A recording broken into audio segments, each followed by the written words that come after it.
Yeah, I'm calling from Coimbatore Nagar. There's an emergency trip to Kannur. Yeah, yes. Next to the market. From there? Yes, and then take left. You'll reach a junction. Okay? Once you reach there, just give me a call. Okay? Yeah.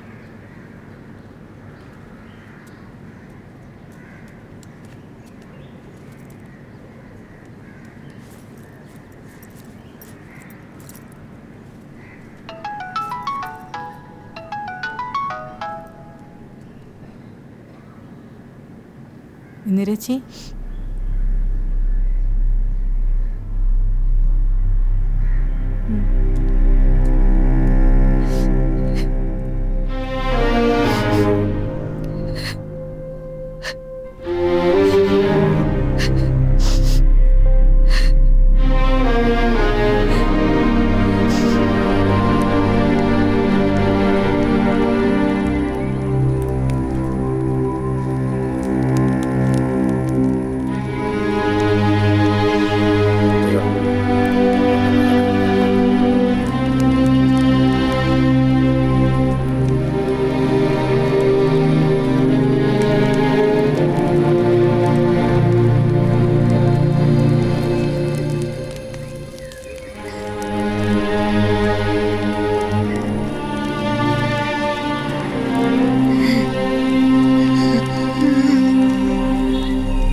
ദിനേശേട്ടൻ പോയി അമ്മു.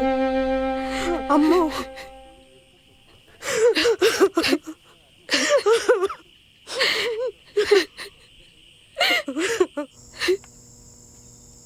നന്ദു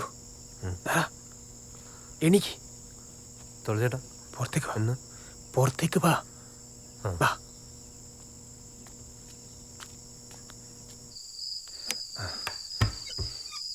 വാ വേഗം വാന്ന്.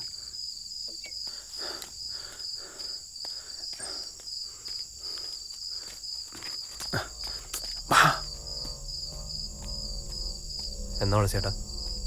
നമ്മുടെ ആൾക്കാരെല്ലാം ഒളിവിലാന്ന്. നീയും കുറച്ച് ദിവസം തുരുത്തി പൊളിച്ചേക്കാൻ അച്ഛൻ പറഞ്ഞു. ഞാൻ എന്തിനെ കണ്ട്? നീ ആ കാര്യപ്പള്ളി തന്നെ വിളിച്ചനാ? വിളിച്ചിന്. നീ ഓൻ അവസാനം വിളിച്ചിനി. പോലീസിനെ അറസ്റ്റ് ചെയ്യാൻ നിൽക്കുന്നുണ്ട്. ഓ രാവിലെ തന്നെ ഇപ്പൊ സ്റ്റേഷൻ നീട്ടി വരാം. ഞാൻ ആരെയും കൊന്നിട്ടില്ല. ഇവിടുന്ന് ഞാൻ മാറിക്കൂല. ഡാ അതെല്ലാം പിന്നല്ലേ തെളിയിക്കാനാവുമല്ലോ. പിടിക്കപ്പെട്ട 3 മാസം അകത്ത് ഇറക്കേണ്ടി വരും. പിന്നെ ഇളയപ്പനോട് അച്ഛൻ പറഞ്ഞോളൂ. ഇവ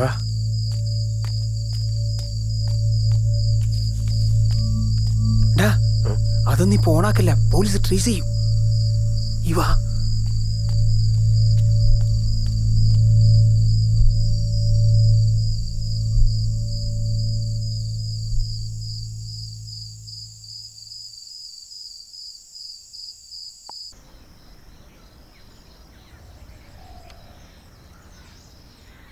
ഞായറാഴ്ചയാണ് മീറ്റിംഗ് വെച്ചിട്ടുള്ളത്. സഖാവ് കൂടെ പങ്കെടുക്കണം. എനിക്ക് വരാൻ കഴിയില്ല. അവിടെ വന്നാൽ ചിലപ്പോൾ എനിക്ക് പിടിച്ചു നിൽക്കാൻ പറ്റില്ല. നിർബന്ധിക്കുന്നില്ല. പക്ഷേ സഖാവ് ദിനേശൻ്റെ അഭാവത്തിൽ സഖാവ് രാധിക പാർട്ടിൻ്റെ ഉത്തരവാദിത്തപ്പെട്ട ചുമതലകൾ ഏറ്റെടുക്കണമെന്നാണ് പാർട്ടിൻ്റെ തീരുമാനം. ദിനേശേട്ടൻ പാർട്ടിയിൽ വഹിച്ചിരുന്ന ചുമതലകൾ എന്നെപ്പോലൊരു പെണ്ണിനെ ഏറ്റെടുക്കാൻ പറ്റുന്ന കാര്യങ്ങളല്ല. ദയവായി എന്നെ ഒഴിവാക്കണം. എനിക്കൊരു മോനുണ്ട്. എനിക്കൊരു ജോലിയുള്ളത് കൊണ്ട് ഞാൻ അവനെ എങ്ങനെയും വളർത്തും. ഞാൻ പോട്ടെ.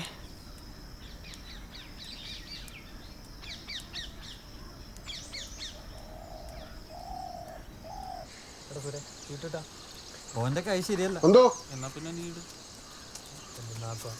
ആരും കുറെ ആൾ ചെയ്യറാ.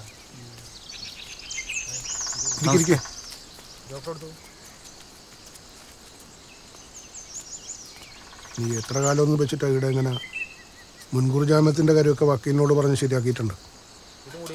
നീ ആ ബാലകൃഷ്ണൻ വക്കീലിൻ്റെ ഇടയ്ക്ക് ബാ, ഞാൻ അവിടെ ഉണ്ടാവും. നീ എന്നെ അക്കരാക്കിയിട്ട് ഓനും കുട്ടിയോടെ ബാ.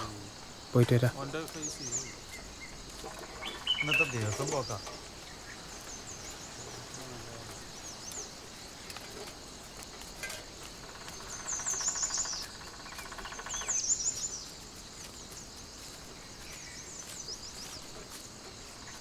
നന്ദു,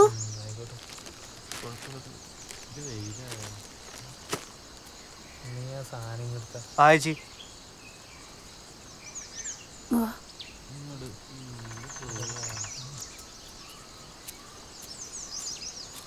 എന്നാ ചേച്ചി? ഇങ്ങോട്ട് വാ. വക്കീല് പറയും പോലീസ് സ്റ്റേഷനിൽ പോയിട്ട് പിടികൊടുക്കാൻ. പക്ഷെ മോനെ, നീ ചെയ്തേക്കരുത്. ഉപേന്ദ്രേട്ടനെ പോലെ നിന്നെ ലിസ്റ്റ് പെടുത്താനുള്ള പരിപാടിയാണ്. ഞാൻ പറയാണ്ട് തന്നെ എനിക്കറിയാലോ ഒരു പ്രാവശ്യം കേസ് പെട്ടാൽ എന്താ ഉണ്ടാവുകയെന്ന്. എൻ്റെ അമ്മോനും ഉണ്ണിയേട്ടനും കൂടി ഇന്നലെ മാഷ കാണാൻ വന്നിന്. അവർ തമ്മിൽ പറഞ്ഞൊക്കെ ഞാൻ കേട്ടു. ഓന് നാട് വന്നിട്ടുണ്ടല്ല, എന്തെല്ലാം കച്ചറ ഉണ്ടാക്കി. ഞാൻ തന്നെ ഞെട്ടിപ്പോയി. മുട്ടയെന്ന് വിരിഞ്ഞ കാലം തൊട്ട് ഓനെ കാണുന്നതല്ലേ. ഓൻ നമ്മുടെ കൂടെ നടന്ന ചെക്കനല്ലേ. വന്ന് ആ ചെക്കൻ ഇപ്പം നമ്മുടെ ഒപ്പരാന്നോ മാർക്സിസ്റ്റുകാരുടെ ഒപ്പരാന്നോ തിരിയാണ്ടായി പോയിനി. കൂടെ നിർത്തണം. ആനന്ദിനെ പോലത്തെ ചെറുപ്പക്കാരുടെ പഠിപ്പും ആത്മാർത്ഥതയല്ലാന്ന് നമ്മളെ രാഷ്ട്രത്തിൻ്റെ ഭാവി. ഏതായാലും നന്ദു പോയിട്ട് പോലീസിന് പിടികൊടുക്കട്ടെ. നമ്മുടെ പ്രവർത്തകരും പ്രവർത്തനമെല്ലാം ആവുമ്പോഴത്തേക്കും ഓന് കുറച്ച് മാറ്റം ഉണ്ടാവും. അതിന് ഓനല്ലല്ലോ, ജഗദീശനല്ലേ. ഓ എന്താ ഗോയിന്നേട്ടാ, ഇതെല്ലാം നിങ്ങളോട് ഞാൻ പറഞ്ഞിരടാ. ആ ജഗനാണ് നിന്റെ കേസിന് ബലം കൂടും. നന്ദു ആകുമ്പോൾ കേസ് തള്ളിപ്പോവും. ഒരു കുഴപ്പം വരില്ല. നന്ദുവിൻ്റെ അച്ഛനോട് ഞാൻ എന്നാ പറയാ, പിന്നെ വാത്സല്യം കൊണ്ട് അന്ധനായി പോറ്. 1970 കങ്കനാടിയിൽ നിന്ന് പാക്കും തൂക്കി ഈട വരുമ്പോൾ എനക്കുണ്ടായിരുന്നുള്ള ഒരമ്മ ക്ലായിക്കോട്ടമ്പലത്തിൻ്റെ മുമ്പിൽ ആലിൻ്റെ ചോട്ടിൽ വെച്ചിട്ട് ഞാൻ നിനക്ക് ദണ്ഡ എടുത്ത് തരുമ്പോൾ അന്ന് നിനക്ക് എത്രയോ വയസ്സ്? 5 or 6 ആയിട്ടുണ്ടാവും. അന്ന് തൊട്ട് ഇന്ന് വരെ നമ്മളെ എന്തെല്ലാം കണ്ടു, എന്തെല്ലാം സഹിച്ചു. അങ്ങനെയല്ല അല്ലേപ്പാ നമ്മൾ ഈ നിലയിലെത്തിയത്. കോയന്നിട്ട് പോയിട്ട് ഓനോട് വക്കീൽ ഓഫീസിലേക്ക് വരാൻ പറ. ലീഗൽ പോയിന്റ്സ് ഒക്കെ ബാലകൃഷ്ണ വക്കീൽ പറഞ്ഞു കൊടുക്കും.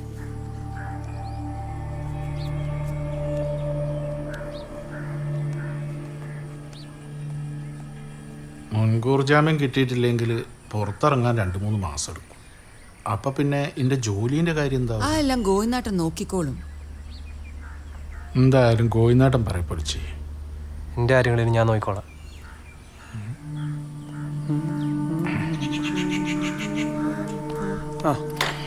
തുളച്ചേട്ടാ ഫോണൊന്നും തരുമോ? ഫോണ് ബാലൻസ് കുറവാ.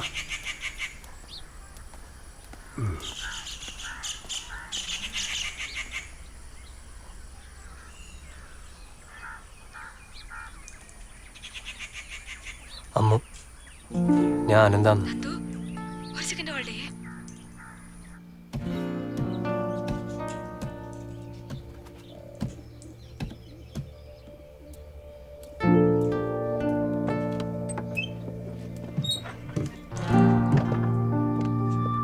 ഇതാരുടെ നമ്പറാ? എൻ്റെ ഫോൺ ഓണാക്കാൻ കഴിയൂല. പോലീസ് ട്രേസ് ചെയ്യും.